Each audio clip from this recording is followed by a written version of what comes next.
Hi, and welcome to another LiveTime training video.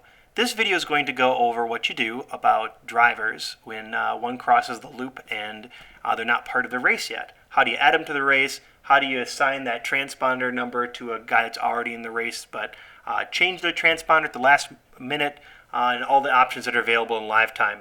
So what we're looking at here is we're about to start a race, and it's qualifier 1, race 1.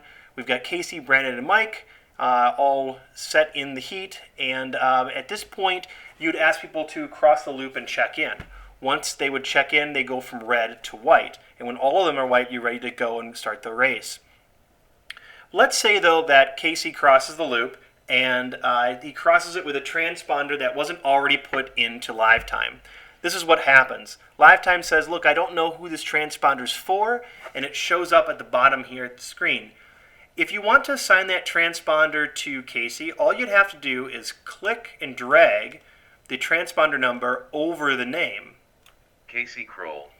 At that point, what happens is Casey's assigned the transponder number of 985-7587, and it goes white because it means he's checked in, he's ready to go.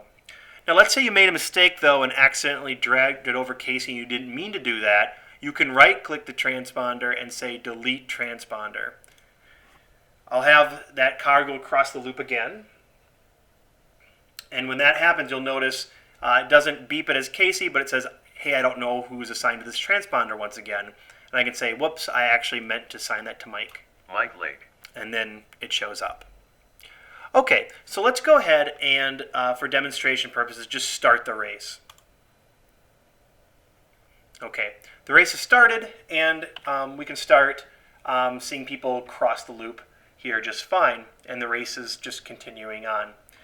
Now let's say somebody else crosses the loop that isn't in the race already. Okay, this person isn't part of the race at all. So the race is continuing. We're starting to still get people crossing the loop, but we need to add this guy, and we want to add him into the race. Let's say also, as he's going, he continues to cross the loop, and notice that it flashes yellow. So at this point I want to change this driver, and I know who it is, it's Corey. So I'll click on that and say select driver, and now it says Corey Buggy. And now that I've assigned a name and a class to it, I can say add Corey to the race, and by clicking the add driver to race button. Corey Kroll.